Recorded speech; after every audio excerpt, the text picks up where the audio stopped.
Le pardon est essentiel pour toute vie avec Dieu. Sans le pardon, il n'y a pas de relation possible entre lui et les hommes.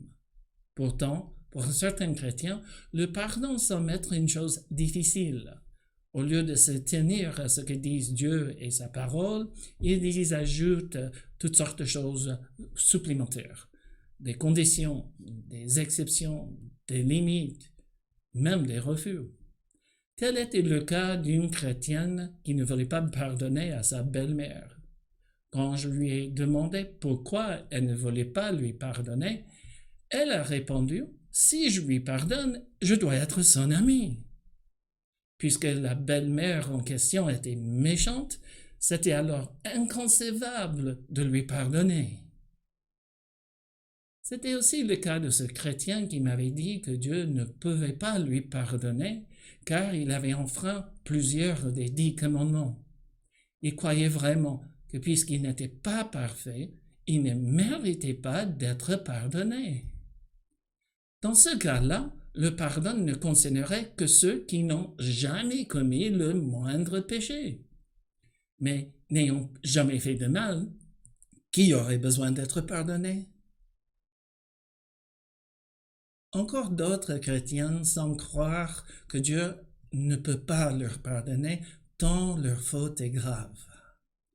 Comme cet ancien membre de la Légion étrangère qu'on m'a demandé d'aider à trouver une porte de sortie à sa souffrance due à cette erreur horrible commise lors de son service militaire. Lors d'un conflit armé dans un autre pays, il avait tué un civil qui n'était pas armé. Depuis sa sortie de l'armée, il s'était converti, mais il n'avait pas trouvé la paix dans son cœur ni dans sa relation avec Dieu. Il croyait que Dieu ne pardonnerait pas un meurtrier. Alors, le pardon ne serait-il donc offert à ceux qui ne font même pas de mal à une mouche? À partir de toutes les fausses idées et conceptions à propos du pardon auxquelles les gens croient ou appliquent à leur situation, je me demande comment quelqu'un comme Saul le pharisien aurait pu être pardonné. Comment cet homme, craint par tant de croyants qui menaçaient de mort, aurait-il pu devenir l'apôtre Paul, ce grand serviteur de Dieu? J'ai réfléchi à la question. Et avant de vous donner la réponse, je préfère vous avertir que le propos suivant est purement ironique. Il se pourrait que le problème se trouve auprès de Dieu. Peut-être ferait-il une exception pour une poignée de gens, mais pas pour le reste de l'humanité. Mais non, ce n'est pas cela du tout. Cela ne colle pas avec l'enseignement de la Bible. Puis, que dire au sujet de ces chrétiens qui inversent l'occasion? Il arrive, souvent dans des entretiens d'accompagnement, qu'un chrétien, influencé par des mensonges ou par des fausses croyances, dit « Dieu pardonne tout le monde sauf moi ». Et là, c'est comme si Dieu refusait de donner à une seule personne ce qu'il a déjà donné à des millions d'autres. Mais alors, comment Dieu pourrait-il être juste s'il traitait les uns différemment des autres? Après avoir commis un péché, comment pourrions-nous avoir la certitude qu'il pardonnera? Je ne sais pas pour vous, mais une telle possibilité me décourage. Vous êtes peut-être d'accord avec moi. Peut-être vous est-il déjà arrivé d'en douter, de croire que le pardon vous est impossible à cause d'une quelque chose que vous avez faite. Cependant, il y a un espoir pour nous tous. Quand je lis le psaume 32, écrit par le roi David, il m'arrive de me demander qu'est-ce qui nous donne la certitude que Dieu pardonne tous nos péchés, même les plus graves. Je pense que, comme d'ailleurs de nombreux commentateurs bibliques, que le psaume 32 a été écrit après les actions regrettables et condamnables qu'a commis le roi David à l'égard d'une femme nommée Bathsheba. Dans le psaume 51, David raconte son besoin d'être pardonné par Dieu pour ses péchés. Puis, dans le psaume 32, il raconte les effets positifs et constructifs qu'ont eu sur lui sa démarche de confession et de repentance auprès de Dieu. Je vous propose donc d'étudier ce texte afin de voir si Dieu pardonne vraiment tout le monde et toutes les fautes. Une symphonie, qui est un type de musique classique, est constituée de plusieurs parties appelées mouvements.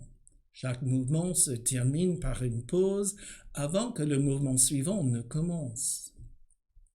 Ce psaume de David peut être vu comme étant une symphonie poétique divisée en 4 mouvements. Les 3 premiers mouvements se terminent tous par le mot hébraïque « Selah », ce qui signifie « pause ». Ce premier mouvement, je l'intitule « Heureux car pardonné ». David démarre ce mouvement en fanfare. Heureux, celui dont les transgressions est pardonné, donc le péché est couvert. Quelle déclaration, sans aucune incertitude. À la place de heureux, celui dont la transgression est pardonnée, nous pourrions mettre, sans trop tordre l'hébreu, combien est joyeux celui dont la transgression est pardonnée. David proclame avec conviction que celui qui croit en Dieu peut être pardonné. Et non seulement pardonné, mais heureux et joyeux. Cet état transformé, renouvelé, vient d'une relation dans laquelle Dieu nous pardonne nos fautes, même les plus graves. 4 fois dans les 4 premiers versets, l'idée de faute est exprimée. David parle de transgression, de péché, de faute et de tromperie. Ce sont des pensées et aux actes qui vont à l'encontre de la volonté divine. Le fondement du péché chez les êtres humains s'exprime au travers des phrases comme « je fais ce que je veux », sous-entendu « et pas ce que Dieu veut », ou « c'est moi qui décide ce qui est bon pour ma vie ». Pourtant, quel que soit le péché ou la rébellion, Dieu veut pardonner. Et comment le ferait-il? Il le fera en enlevant ou en couvrant nos fautes. Et ce que Dieu enlève ou couvre n'interviendra plus dans la relation entre lui et la personne qu'il vient de pardonner. Je vais vous montrer comment cela marche. Dans une famille tout à fait normale, une mère se fâche parce que son fils a taché son pantalon tout neuf. En découvrant l'ampleur des dégâts, elle le gronde. « Mais regarde-moi ça! À quoi pensais-tu? » Oh, c'est comme si j'entendais les paroles de ma mère. Va-t-elle laisser les choses comme cela? Laissera-t-elle son fils aller à l'école avec des vêtements sales? Bien sûr que non. Elle va mettre ce vêtement dans le lave-linge afin d'enlever la tache. Et voilà, le problème est résolu. On n'en parlera plus. N'étant pas né de la dernière pluie, je sais bien que cela ne se passe pas forcément comme cela dans toutes les familles. Il arrive trop souvent que les erreurs et fautes sont rappelées au bon souvenir de la personne fautive. Et Dieu, comment fait-il pour enlever nos fautes? A-t-il un lave-linge spirituel dans lequel il va nous mettre? Bien sûr que je rigole. En fait, l'une des choses qu'il fait est de les couvrir. Couvrir est le sens littéral du verbe hébraïque qui se trouve à la fin de verset 1, que d'autres versions de la Bible traduisent comme « pardonner ». Pour vous donner une idée de comment cela marche, je vais me servir d'un événement qui peut arriver à n'importe quel enfant un peu maladroit. Je ne sais pas pourquoi cette illustration me fait penser à moi-même, mais il y a sans doute d'autres enfants maladroits, ou des adultes qui avaient été maladroits dans leur enfance, et qui le sont encore. Cet enfant voudrait boire, mais les verres sont dans un placard hors de portée. Il grimpe donc sur une chaise Et au moment où il prend un verre, le verre glisse de ses mains et se casse sur le comptoir. Vous pouvez facilement imaginer la scène avec des morceaux de verre un peu partout. De tels accidents arrivent, n'est-ce pas? Si c'était l'un de ces verres qui était auparavant un pot de Nutella ou de moutarde, ce ne serait pas grave. Mais il s'avère que notre enfant n'est pas à son premier verre cassé. Il craint donc la réaction des parents, du genre « Quoi? Tu as encore cassé un verre? Mais ce n'est pas possible d'être si maladroit. Tu le fais exprès ou quoi? » Alors, pour que ses parents ne découvrent pas son méfait et pour qu'ils ne le grondent pas, il rassemble tous les morceaux de verre dans un coin du comptoir juste derrière la cafetière. Puis, il les couvre avec un torchon. Oui, je sais, ce n'est pas la meilleure cachette du monde, mais il ne peut pas tout jeter à la poubelle au cas où ses parents y jettent quelque chose. Et puisqu'on ne déplace pas tous les jours la cafetière, c'est une bonne planque. La prochaine fois que ses parents entreront dans la cuisine, ils ne verront qu'un torchon derrière la cafetière.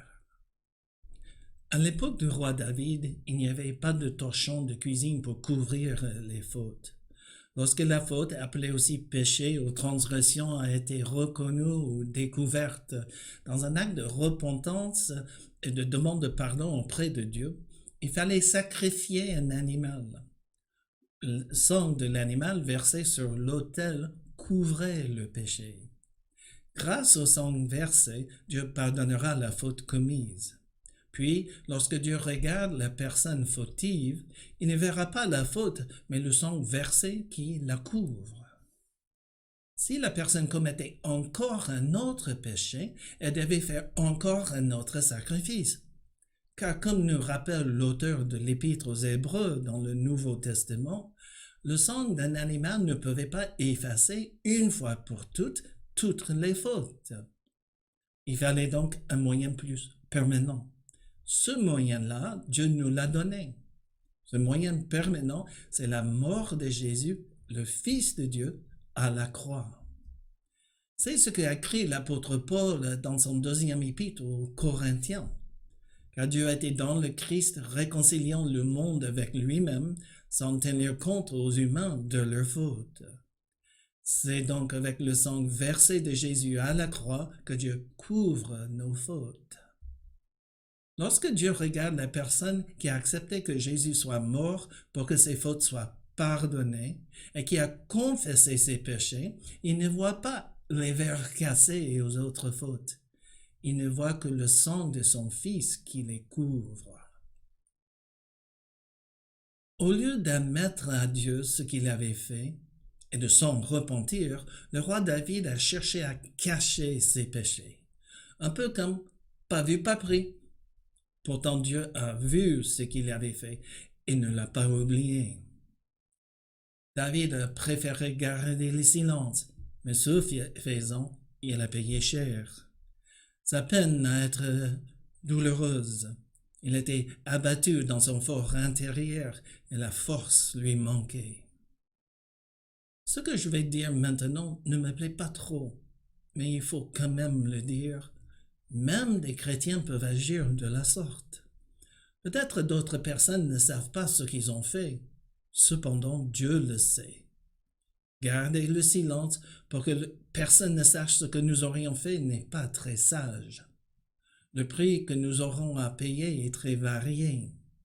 Cela pourrait être la perte d'intimité avec Dieu, avec d'autres personnes, ou encore une absence de réponse à nos prières. Notre vie spirituelle pourrait sécher comme l'herbe sous un soleil caniculaire. Les difficultés pourraient arriver dans notre vie professionnelle ou personnelle. Même notre santé pourrait en être atteinte. Au lieu de nous voir faire semblant ou de souffrir, Dieu veut que nous lui confessions nos fautes pour qu'il nous pardonne et nous rétablisse. Si nous reconnaissons la vérité et lui demandons pardon, il nous couvrira du sang de Jésus. En fait, c'est exactement ce qu'a écrit l'apôtre Jean plusieurs centaines d'années après David. Dans sa première lettre, nous lisons que si nous reconnaissons nos péchés, il est fidèle et juste de confiance. Il nous pardonnera nos péchés et nous purifiera de toute injustice. J'attire votre attention au mot si. Si nous reconnaissons. Cette reconnaissance est un acte de confession par lequel nous disons en toute honnêteté ce que nous avons fait. Ayant dit cela, il est aussi important que je dise que je ne vous demande pas d'aller dire à tout le monde dans l'Église vos fautes et transgressions. Non, vous les direz à Dieu. Pour être pardonné, il faut d'abord demander en confessant ce que nous avons fait. Mais malgré cela, il se peut qu'un doute reste niché dans notre esprit. Et si Dieu n'était pas si près que cela à tout pardonner? La meilleure façon de tuer ce doute, une fois pour toutes, est de savoir ce qui signifient les mots de toute injustice. Toute injustice veut dire n'importe quel péché, aussi bien que n'importe quelle quantité de péché. Quel que soit le type de péché, quelle que soit la quantité de nos péchés, Dieu veut nous pardonner. L'étendue du pardon divin est sans limite. Nous retrouvons cette étendue merveilleuse du pardon divin chez David. Voyons ensemble quels péchés sont à l'origine de sa souffrance. Tout d'abord, il a convoité une femme mariée appelée Bathsheba. Il a commis de l'adultère en couchant avec elle. Puis, pour cacher ses transgressions, il a commandé le meurtre d'Uri, son mari. La somme de ses péchés était donc énorme. Pourtant, une fois que David a tout confessé à Dieu et s'en est repenti, Dieu a tout pardonné. Si vous voulez lire toute cette histoire, vous la trouverez dans la Bible au chapitre 11 et 12 du deuxième livre de Samuel, ainsi que dans le psaume 51. Alors, pour quel péché pouvons-nous lui demander pardon? Je vais vous citer 4 péchés. À chaque fois, dites-vous si, oui ou non, Dieu peut pardonner ce péché précis. Le premier sur ma liste est tout simple, le mensonge. Prenez un instant pour trouver votre réponse. Dieu peut-il pardonner le mensonge? Le suivant, c'est la tricherie. Encore, que dites-vous? Puis vient le vol. Qu'en dites-vous? En dernier vient la convoitise. Pardonner ou pas pardonner? Quelle que soit votre réponse à chaque action sur cette liste, la parole de Dieu nous rassure. Dieu peut et veut pardonner tous ces types de péchés. Pourtant, il arrive à des chrétiens de croire que certains péchés sont moins pardonnables que d'autres. Une croyance aussi tenace que répandue est que Dieu ne pardonnera pas une personne qui a fait une tentative de suicide. Il m'est déjà arrivé de travailler avec un chrétien qui, après avoir fait une tentative de suicide, a entendu cette croyance-là. Lorsque ses parents, eux aussi chrétiens, ont su pour la tentative de suicide, ils lui ont dit « Oh, il ne faut pas faire ça, sinon tu vas aller en enfer !» Il est vital que nous marquions une pause ici afin d'analyser les propos des parents. Cela voudrait dire, au moins pour ces parents-là, que Dieu ne pardonnerait pas tout. Cela voudrait dire, selon eux, que Dieu ferait une exception à sa parole. Le suicide est une chose grave, quelque chose qui attriste Dieu. D'une certaine façon, c'est un échec pour ceux qui en arrivent jusqu'à là et qui ne voient aucune autre sortie, aucune autre solution à leur situation. Cependant, lorsque nous avons affaire à quelqu'un qui a fait une tentative de suicide, au lieu de tenir des propos qui condamnent, Faisons-leur du bien en étant remplis de compassion à leur égard et en apportant des paroles de grâce. En théorie, on dit que Dieu pardonne tout. Mais quand il s'agit de votre propre fille, de votre propre corps ou de vos propres actions, êtes-vous certain que Dieu pardonnera? La seule façon de le savoir est de regarder ce qu'on dit Dieu dans sa parole. Et que dit sa parole? Par exemple, en 1 Jean 1,9, que Dieu nous pardonnera et nous purifiera de toute injustice. Une personne ayant fait une tentative de suicide peut donc être pardonnée, juste comme peut l'être une femme ayant fait un avortement. La personne ayant commis un meurtre qui s'en repent et en demande pardon peut elle aussi recevoir le pardon de Dieu. Mais pour être couvert du sang de Jésus, Dieu veut que vous confessiez ce que vous avez fait. Il ne vous condamnera pas, car Jésus a déjà payé le prix de votre condamnation en mourant à la croix. Il ne vous grondera pas comme un parent fâché, car il est plein d'amour et de grâce. Il vous tendra la main pour que vous soyez rétablis, guéris ou libérés. C'est à vous de saisir cette main-là. Voici donc la question que je vous pose.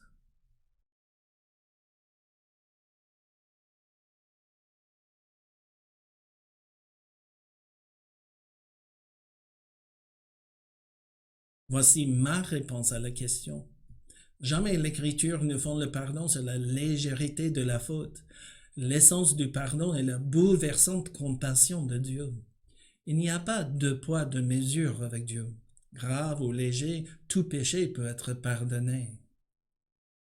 Quelqu'un pourrait protester en me disant « Oui, mais la Bible dit qu'il existe un péché qui ne sera pas pardonné. » Et je répliquerai que c'est vrai. Cependant, ce seul péché n'est pas le meurtre, n'est pas la tentative de suicide, ni l'avortement. D'après le Seigneur Jésus, le seul péché impardonnable est le blasphème contre le Saint-Esprit. Ceux qui commettent ce péché sont ceux qui rejettent Jésus comme Messie et comme Sauveur. Le blasphème contre le Saint-Esprit n'est pas donc un péché qu'un chrétien commettra, car il ou elle a déjà accepté Jésus comme son Sauveur. Sur ce point, je voudrais pousser la réflexion encore plus loin. Il se peut qu'une personne qui a commis ce péché-là se repentisse avant sa mort. Et dans ce cas-là, Dieu peut lui pardonner. Comme preuve, je vous rappelle qu'après la résurrection de Jésus, des opposants féroces à la foi, comme certains prêtres et Saul le pharisien, ont pu accepter Jésus comme sauveur et recevoir le pardon divin. Aussi longtemps que la personne n'est pas morte, il y a cet espoir du pardon. Si la personne accepte de revenir sur son rejet de Jésus et d'en demander pardon. Revenons-en au psaume 32. Après un début tonitruant et puissant, au versets 3 et 4, le ton du psaume devient plus solennel. David se souvient de son état avant qu'il n'ait demandé pardon. Les plaisirs de la chair ont été transformés en tristesse profonde. David est devenu, semble-t-il, inconsolable. Il nous montre jusqu'où la souffrance et la culpabilité peuvent atteindre l'être humain. Sans délivrance de la part de Dieu, quel espoir y aura-t-il pour lui et pour nous? David n'écrit pas en tant que théoricien du pardon. Tout est puisé dans sa connaissance de Dieu et de sa loi, ainsi que dans son vécu. Devant les hommes, il avait agi comme si de rien n'était. Mais Dieu lui a envoyé le prophète Nathan pour le confronter avec son péché. Grâce aux paroles du prophète et à la perte du bébé que Bathsheba a eue avec David, David s'est rendu compte jusqu'où il était tombé. D'autres ont également souffert à cause de lui. Il le sait et le ressent dans son corps tout entier. Nous voilà arrivés à la première des 3 pauses dans ce poème. En mettant la pause jusque-là, David veut faire accroître la tension. Nous savons tous comment les gens n'aiment pas entendre de mauvaises nouvelles. Je crois que David a voulu nous faire ressentir sa souffrance avant de nous faire découvrir sa délivrance. Moi aussi, je fais pause ici. Il est bon pour vous de réfléchir sur une question capitale. Votre réponse, vous la donnerez à Dieu.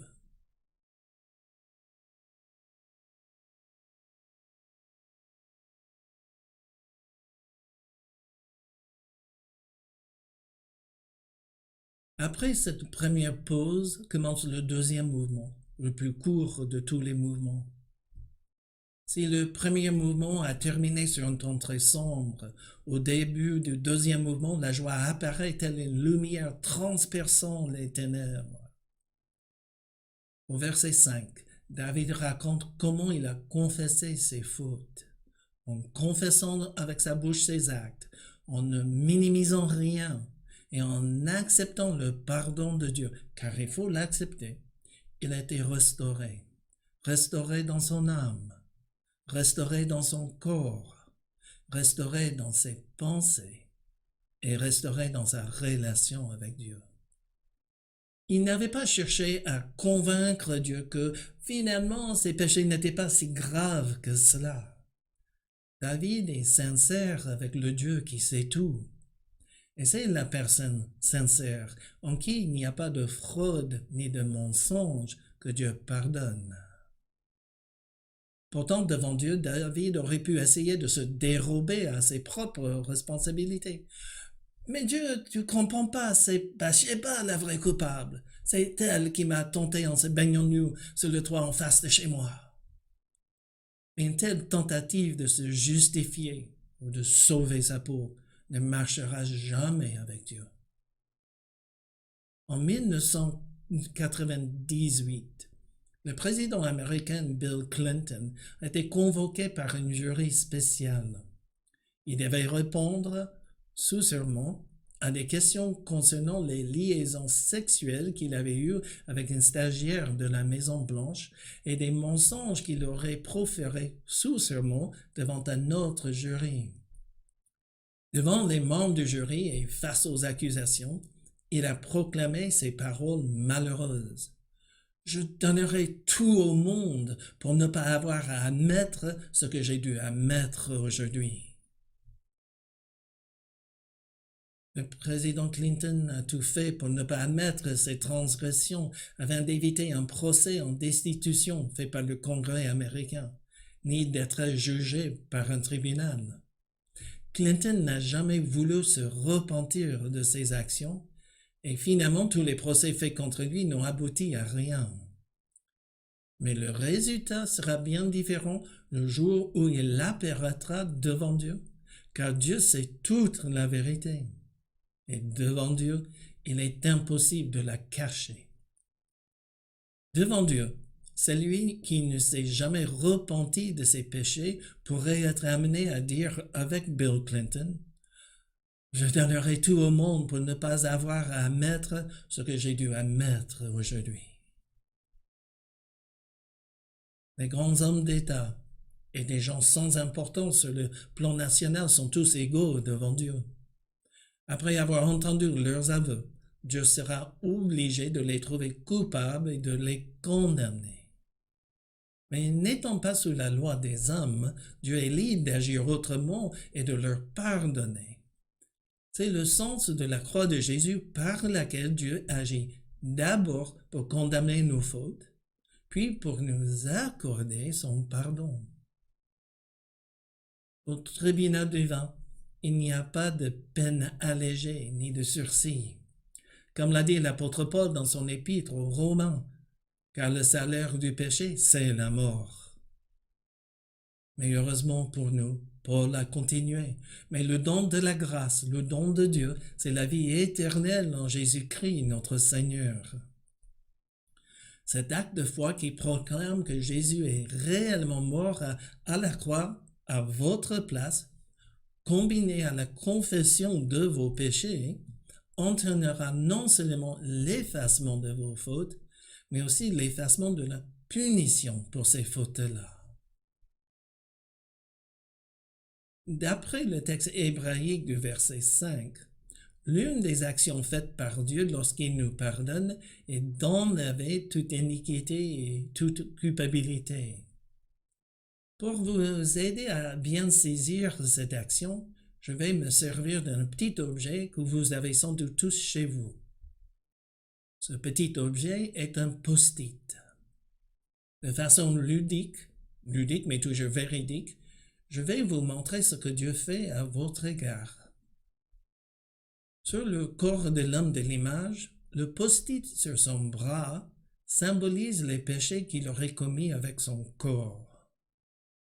Celui placé sur son cœur symbolise toutes les fois qu'il s'était rebellé contre la volonté de Dieu. Car dans la Bible, le cœur est le centre de notre volonté. Le post-it posé sur l'une de ses mains symbolise toutes ses mauvaises actions, tandis que celui sur son front symbolise toutes les pensées mauvaises ou impures qu'il aurait eues. Enfin, le post-it sur ses lèvres symbolise toutes les paroles blessantes ainsi que les mensonges sortis de sa bouche. C'est donc une bonne nouvelle que, grâce à l'œuvre de Jésus accomplie à la croix, Dieu nous pardonnera nos fautes, erreurs et transgressions une fois que nous les aurons confessées, et ce de manière immédiate, sans exiger de nous d'autres démarches, des privations ou des actions à faire. Et cela quel que soit le type de péché, quelle que soit sa gravité. Quand Dieu nous pardonne nos péchés, il les enlève l'un après l'autre. Et puis, puisqu'ils sont enlevés, il n'en tiendra plus compte dans notre relation avec lui. Et si c'est le cas, devrions-nous, vous comme moi, continuer à en tenir compte? Devrions-nous continuer à croire que nous ne sommes pas pardonnés? Qu'en dit-il, David? Quelle a été son expérience? Nous voici arrivés à la deuxième pause du texte. Cela tombe bien, car c'est le moment parfait pour nous tous de méditer sur la grâce imméritée de Dieu. Cette semaine, quand vous pensez au péché que vous aurez à confesser à Dieu, pensez aussi à cette vérité.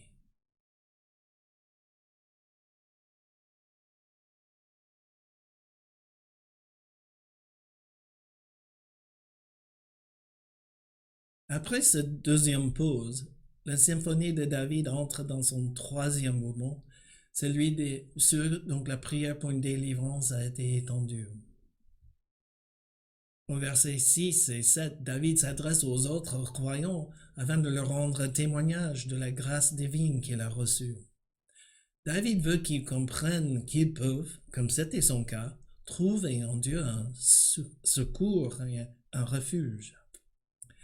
David sait très bien que les fidèles ne sont pas des gens qui n'ont jamais commis la moindre faute. L'homme parfait, il n'y en avait qu'un. Il s'appelait Jésus-Christ. En fait, Dieu n'exige pas de nous un comportement parfait. Il exige plutôt que nous soyons honnêtes et que nous prenions au sérieux notre relation avec lui. Après avoir commis un péché, nous avons plusieurs options. Nous pouvons choisir de fuir Dieu. Nous pouvons nous retrancher derrière un mutisme absolu. Le pire des options serait d'attendre que les choses s'empirent avant de tout admettre devant Dieu. David n'a-t-il pas fait la plupart de ces choses? Le fait d'attendre n'a eu comme résultat que d'augmenter les problèmes et la souffrance. Heureusement pour lui, Dieu est intervenu dans sa vie. Pour parler de cette intervention divine, David se sert de l'image d'une grosse inondation, donc les eaux augmentent en volume et en force. Vous avez sans doute déjà vu des images choquantes de grosses inondations emportant tout ce qui se trouvait sur leur chemin. Voitures, des troncs d'arbres, des caravanes et quelquefois même des maisons. Les journaux télévisés français montrent souvent des images de propriétaires découvrant leur maison ou leur magasin inondé ou en train de jeter des biens abîmés ou détruits.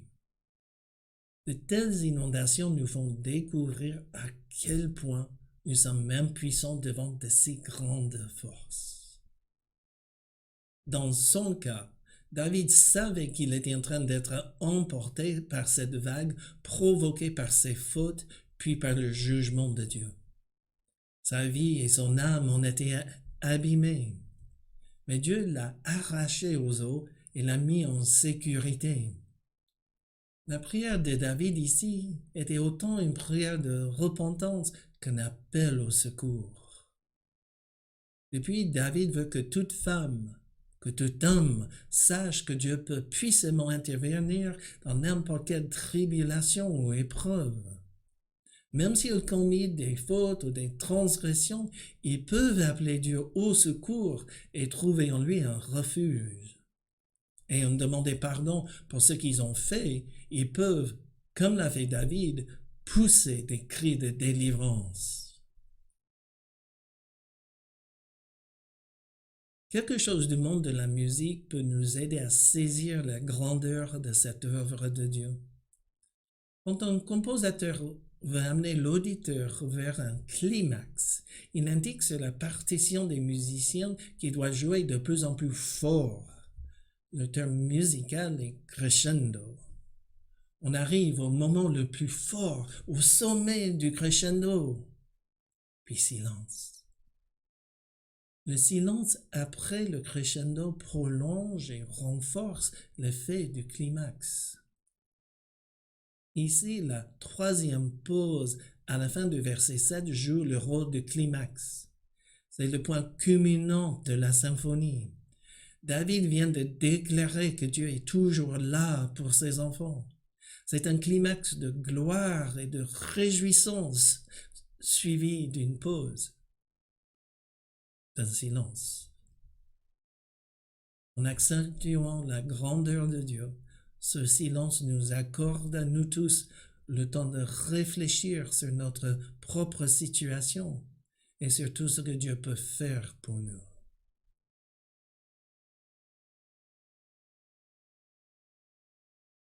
À partir du verset 8, la symphonie entame son quatrième mouvement, celui des justes. Avant d'examiner le contenu de ce dernier mouvement, je me dois de signaler qu'il existe une question, légitime à mes yeux, au sujet de la personne qui parle au verset 8 et 9. Est-ce que le roi David ou bien est-ce que Dieu? Il arrive, ou il est déjà arrivé, dans d'autres psaumes que le psalmiste écrit de sorte que c'est Dieu qui parle, pour encourager, pour exhorter, pour enseigner. Si nous prenions ces paroles comme venant de Dieu, Dieu serait en train de rassurer David et par extension tous les lecteurs du Psaume 32 de sa bienveillance et de sa volonté de nous conseiller. Dieu veut que tout un chacun se laisse guider et conseiller afin de se détourner de tout ce qui est injuste et mauvais à ses yeux. Cela étant, si nous prenions ces paroles comme étant celles de David, elles manifesteraient sa volonté de nous faire apprendre de ses erreurs, de ses échecs, ainsi que la démarche à entreprendre auprès de Dieu pour que nous soyons pardonnés, heureux et justes. Personnellement, je préfère une troisième option concernant la source de ces paroles, une que je n'ai trouvée dans aucun commentaire biblique. Les commentateurs se penchent tous en faveur soit de Dieu, soit de David. Mais il est de mon avis que nous n'avons pas besoin de trancher en faveur de l'un ou de l'autre. Je vois les deux nous parler au verset 8 et 9. David voudrait nous aider à apprendre à marcher dans la droiture et nous montrer quoi faire auprès de Dieu si nous avons fauté. Quant à Dieu, il nous appelle à apprendre de lui, à le suivre et à avoir un comportement de vie que tous qualifieront de sage. Quel que soit l'auteur des paroles, leur effet et le résultat restent les mêmes. Elles sont l'opposé de celles de la mère du garçon qui a taché son vêtement tout neuf. Vous vous souviendrez qu'il s'agit de l'illustration que j'avais donnée au début. La prochaine fois que ce garçon portera ce vêtement, je suis sûr que sa mère lui dira des choses telles que « Ne faites plus bêtise, hein, je ne laverai pas tes vêtements tous les jours. » Y a-t-il d'autres mères que la mienne qui disent des choses pareilles? Je le crois. Heureusement, celui qui a l'écoute de Dieu peut trouver auprès de lui de bien meilleures paroles d'encouragement et conseils.